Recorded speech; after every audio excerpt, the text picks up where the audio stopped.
in bilweeyaan jacaylkani dhalan rogee dhaawacyada cishqiga sidee baa loo dhayaa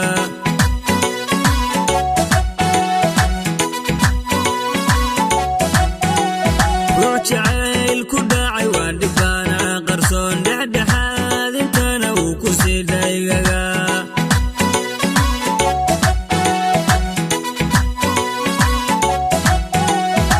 jacayl ku dhacay waa dhibaana qarsoon dhexdhexaad intana uu ku sii dhaygaga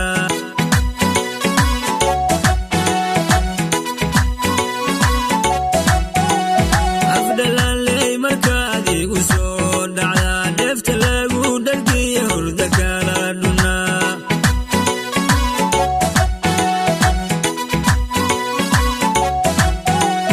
afdhalaaley markaad igu soo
Kula